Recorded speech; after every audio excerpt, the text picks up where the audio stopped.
Bonjour Génia, Bonjour Alizé. nous sommes ravis de t'avoir avec nous aujourd'hui pour ce portrait de toi en plusieurs parties. On va explorer les thèmes du parcours et de l'identité, des expériences et discriminations, résistance et résilience, matriarcat et transmission, et vision et message. Mais pour commencer, pourrais-tu te présenter s'il te plaît? Alors, je suis Génia Rivelon, présidente de l'association Culture des Arts Créoles et du Monde des 20. Et donc à l'initiation du projet du forum plutôt Voix plurielle, qui traite de l'égalité ou peut-être même des inégalités dans cette société sur plusieurs aspects. On a un regard croisé en fait sur les discriminations qui existent un peu dans cette société. Quelles sont les valeurs ou les héritages culturels qui te définissent le plus? Alors, les valeurs, j'ai une valeur, essentiellement, c'est celle de l'amour. L'amour, pour moi, c'est l'essentiel, c'est la base entre êtres humains, parce que ça permet en fait de s'accepter tel qu'on est, parce qu'il faut s'aimer déjà soi-même, et c'est comme ça qu'on peut ensuite aimer les autres. Donc la valeur essentielle pour moi, c'est l'amour. Quelle place tient la mémoire familiale ou communautaire dans ta vie aujourd'hui? La mémoire familiale, je dirais que ma grand-mère qui est mon modèle, qui est celle qui m'a élevée, qui est une femme extraordinaire, qui aimait les gens, qui se donnait, on va dire, pour aider les autres, ceux qui étaient dans des situations difficiles. C'est une femme qui m'a beaucoup appris, en fait, qui m'a aussi appris à m'aimer et qui m'a donné des valeurs humaines. Voilà. Pour explorer les questions d'expérience et de discrimination, j'aimerais savoir si tu as déjà été confrontée à des discriminations liées à ton origine, ta couleur de peau ou ton genre. À mon origine, oui. J'ai fait la bêtise d'être noire selon ce qu'ils disent. Mais c'est vrai que j'ai toujours trouvé que c'était un manque c'était une ignorance, un manque de savoir en fait, parce que je me suis toujours sentie humaine. Alors oui, j'ai en effet l'expérience, hein, mais très vite je suis arrivée à la conclusion que la personne qui était en face de moi était forcément ignorante et que je devais être tolérante et faire preuve de résilience face à ça. Comment est-ce que ces expériences ont marqué ton parcours personnel ou professionnel? Eh ben voilà, j'ai fait le choix tout simplement pour ne pas me retrouver face à des personnes, des patrons ou des collègues qui pourraient, au lieu de, comment dirais-je, apprécier mes compétences, me discriminer ou me mettre dans une case. J'ai fait le choix d'être entrepreneuse. Donc je suis mon propre patron et comme ça, je pense échapper en quelque sorte à cette facette du travail sous un angle de la haine ou de la domination ou je ne sais quoi. Pour moi, être libre de mes choix sans pour cela m'empêcher en fait de communiquer quand même avec les autres et d'avoir d'excellents partenaires. En tant qu'entrepreneuse, je suis entourée d'un réseau d'entrepreneuses bienveillantes et je trouve que ça, c'est très bien. C'est très bien comme ça. Quels sont, selon toi, les stéréotypes ou préjugés les plus pesants auxquels tu as dû faire face? Les stéréotypes les plus pesants.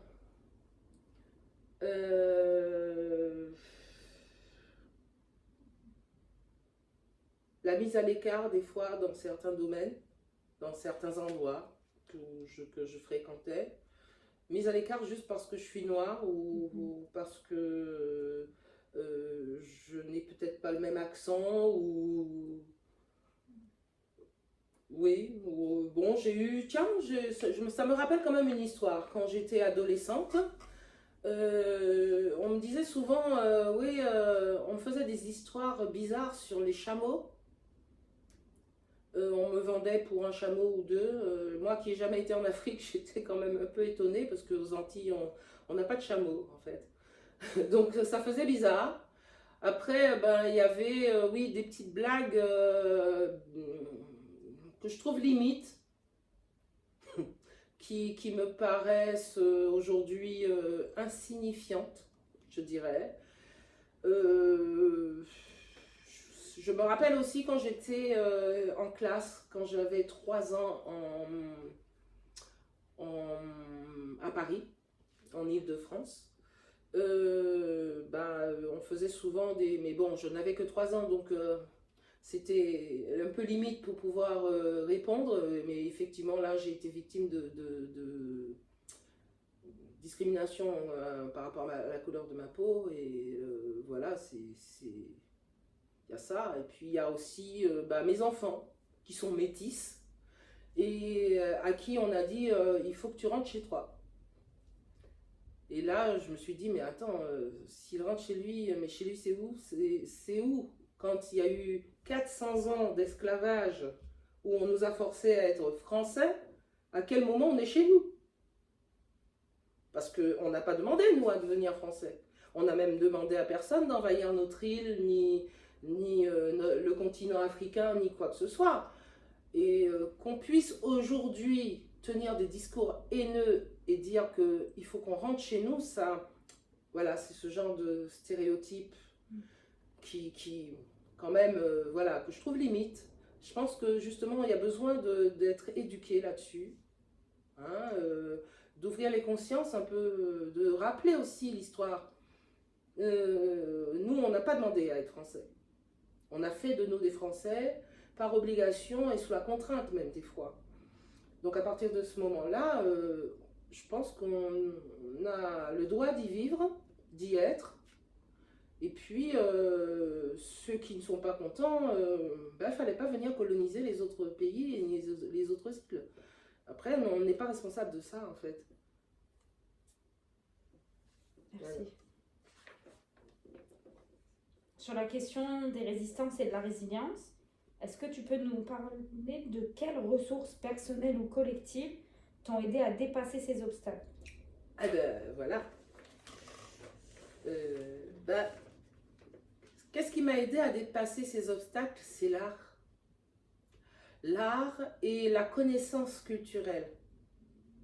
Découvrir chaque culture, au niveau artistique, au niveau historique, au niveau littéraire. Ce sont des ressources qui m'ont aidé à surmonter ces obstacles-là et à me sentir comme tout le monde, humaine. Y a-t-il des femmes dans ta famille, dans ta communauté ou des figures publiques qui t'inspirent par leur force ou leur résistance? J'ai longtemps été admirative d'une femme qui m'a élevée parce que c'était pour moi une source d'inspiration au niveau de la force qu'elle pouvait avoir pour se faire entendre, pour s'imposer. Bon, jusqu'à ce que je découvre quand même que cette femme était toxique. Pour moi, c'était quand même quelqu'un c'était une guerrière, quoi. C'était une battante. Et après, j'ai beaucoup regardé, regardé et lu sur les Black Panthers, les femmes noires qui ont les Amazones, toutes ces femmes noires, en fait, des guerrières qui ont traversé l'histoire. Mes inspirations viennent de là. Moi, je suis une guerrière. Et donc, je me retrouvais à travers ces témoignages-là, ces femmes-là. Et c'est de là que je suis née, on va dire. Yeah. Que signifie pour toi la notion de résilience? La notion de résilience, c'est un mot que j'applique, que je comprends, que je mets en pratique depuis seulement peut-être 5 ans. Parce que oui, j'avais cette notion par rapport à mon vécu. Alors, pour dire, j'ai eu un vécu, j'ai été maltraitée, j'ai subi des abus sexuels. Et pendant longtemps, j'ai vécu dans une certaine peur, une certaine crainte. Et ma résilience était, on va dire, naturelle et automatique parce que j'ai développé à travers des outils comme la danse, le chant, tout ce qui était un peu thérapeutique, on va dire, sans que je le sache, une forme de résilience en me mettant en fait, en me changeant les idées, on va dire, et en allant trouver la force à travers l'art. Et j'ai pris conscience de la résilience lorsque j'ai fait un burn-out dû à toutes ces souffrances. Parce qu'on ne fait pas seulement des burn-out de travail, il y a aussi les burn-out familiaux. Je l'ai découvert à mes dépens. Et cette ressource-là, le fait de découvrir effectivement qu'on pouvait être résilient consciemment, ça date de très peu. Donc la notion de résilience pour moi, c'est une notion d'une forme de résistance, une forme de courage et une force en fait intérieure qu'on peut en fait finalement développer. Voilà.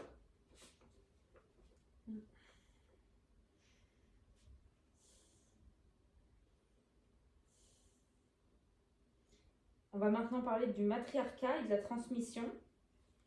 Quel rôle jouent les femmes dans ta famille, dans ta culture ou dans ton parcours? Alors, les femmes dans ma famille, aux Antilles, chez nous, les femmes sont des potomitans. Donc, c'est elles qui gèrent en général le foyer et tout ce qui en découle, les enfants, le domaine administratif, comme c'est elle qui mène, c'est elle qui gère. Il y a très peu de femmes chez nous qui se laissent, comment dirais-je, mener par un homme. Ça arrive, oui, mais c'est rare. Chez nous, c'est les femmes qui décident de ce que va devenir son foyer, ce que ses enfants vont faire, ce qu'elle va faire pour ses enfants. La plupart du temps, c'est ça. Enfin, en tout cas, autour de moi, il n'y a eu que des femmes comme ça. Je suis née dans un milieu où on a des femmes médecins, on a des femmes avocates, des femmes juges, des femmes préfets. Voilà, c'est des femmes qui décident de leur avenir et qui vont jusqu'au bout, en fait. Moi, j'ai connu effectivement que des guerrières autour de moi, que des femmes qui géraient.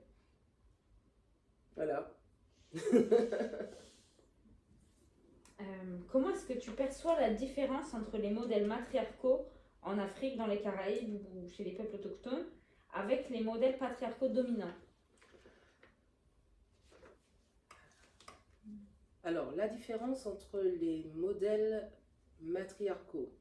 Je sais qu'en Afrique, c'est pas toute l'Afrique, certains pays d'Afrique, après avoir discuté avec certains de mes frères et sœurs, que certains pays, ce sont les femmes qui gèrent, mais il y a beaucoup de pays où c'est, en Afrique, où c'est les hommes qui gèrent les choses. Dans les pays où les femmes gèrent, alors j'ai pas de nom précis, mais il y a des pays en Afrique où les femmes sont mères, où les femmes ont leur entreprise, elles sont entrepreneuses et tout ça, et on montre effectivement une avancée dans l'économie des pays où les femmes gèrent et la plupart du temps, quand ces femmes-là gèrent, quand elles sont en couple, elles ont leur époux à leur côté, mais et en égalité, c'est-à-dire ça reste un couple où ils sont égaux. Parce qu'elle donne à cet homme-là la parole autant qu'à elle. Ils sont en, on va dire, en co-gérance, en fait, on va dire. C'est pas tellement le mot que je voulais utiliser. Coordination, voilà. Ils sont en coordination dans les affaires et ce sont des villes qui prospèrent. Après, chez nous aux Antilles, comme je t'ai dit tout à l'heure, il y a quand même pas mal de femmes qui gèrent, sauf qu'au niveau politique, on ne va pas trouver de femmes qui gèrent. On ne laissera pas. Donc on a ce modèle patriarcal qui, suite à l'esclavage, s'est bien intégré en fait chez nous. Parce qu'au niveau social, les femmes n'ont pas tellement le droit à la parole sur le niveau politique ou les décisions qui touchent l'île, qui touchent le pays, comme ils disent, le département, on va dire. Et moi, je suis plutôt pour cette égalité. Je vais prendre un exemple. Dans mon couple, même si je suis une femme dominante, on va dire, enfin qui prend des décisions surtout, et qui gère, qui est entrepreneuse, hein, mon époux à côté, eh ben, je discute avec lui des décisions qu'on va prendre pour notre foyer. Pour moi, il est inadmissible que je prenne des décisions et que je les impose dans mon couple juste parce que je suis autoritaire, et je le reconnais. Je suis quelqu'un qui sait ce qu'elle veut et où elle va. Mais pour moi, si je suis en couple, si j'ai choisi d'être en couple, on doit être sur un niveau d'égalité. Ou alors de complémentarité. Voilà. Quel savoir, tradition ou valeur souhaites-tu transmettre aux générations futures? Le savoir que je souhaite transmettre, vous êtes des êtres humains. Quoi qu'on vous dise, quelle que soit votre couleur de peau, quel que soit votre sexe, quelles que soient vos orientations sexuelles, quel que soit votre handicap, quelle que soit la façon dont on peut vous percevoir, vous êtes avant tout des êtres humains. Donc, vous avez votre place sur cette terre. C'est à soi, en fait, de décider si on a une place ou pas. On ne doit pas se laisser influencer, en fait, par le regard des gens. On doit surtout s'accepter tel qu'on est. Amen. Quelle place l'art et la culture ont-ils dans votre vie et vos luttes? Je dirais une place essentielle, puisque je suis chanteuse, danseuse et comédienne. Je suis organisatrice d'événements et j'aide les personnes à se retrouver, à se valoriser à travers des ateliers artistiques et culturels. Donc je dirais que c'est une place centrale.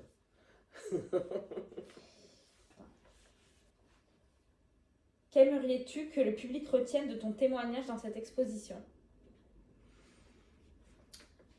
Eh ben, j'aimerais que le public retienne que nous devons œuvrer pour que chacun ait sa place, quelle que soit sa différence. Nous devons œuvrer pour la tolérance les uns envers les autres et puis beaucoup d'amour. Beaucoup d'amour. Et aussi que tout est possible. Tout est possible. Il faut simplement découvrir au fond de soi la force qui peut nous mener jusqu'où on veut aller. Si tu avais un message à adresser aux jeunes femmes racisées d'aujourd'hui, quel serait-il? Alors j'en viens à ce mot jeune femme racisée. On est tous une seule et même race. Enfin, ça c'est mon regard. Hein. C'est ma façon de penser. C'est pour ça que en montant cet événement, ce forum, j'ai gardé ce mot femme racisée, mais en mettant autour de ce mot des femmes de toutes les origines, même les femmes métropolitaines, parce qu'elles ont leur place aussi là. Quand on parle de femmes racisées, on est une seule et même race, on pourrait dire femmes de différentes origines. C'est pour ça, hein, j'ai bien tenu à garder effectivement ce mot parce que je voulais qu'on s'explique là-dessus. Parce que c'est bien qu'on puisse dire oui, bon, c'est vrai que dans les insultes qu'on peut entendre sale ci, sale ça, sale ceci, sale cela, mais en fait on est une seule et même race en fait, et on est tous propres en fait. On peut être bon ou méchant, mais on est une seule race et on est propre. Et du coup, le message que je voudrais adresser à ces femmes, c'est de rester égale à elles-mêmes. Voilà. Ne pas chercher à plaire. Il faut d'abord se plaire à soi. Donc, on va d'abord se plaire à soi. Qu'est-ce que nous on veut? Comment on se voit? Mais ne jamais se positionner sur le regard ou les dires de quelqu'un d'autre. La plupart du temps, hein, je dis ça, je dis rien, mais des fois, c'est beaucoup de jalousie qui parle. Donc, il ne faut pas tenir compte de ça. Qu'est-ce que notre voix intérieure nous dit? Qu'est-ce que nous, on ressent? C'est ça le plus important. Voilà, c'est ça que j'ai envie de dire à ces jeunes femmes. Merci beaucoup, Génia. Je t'en prie. Merci, Alizée. Merci.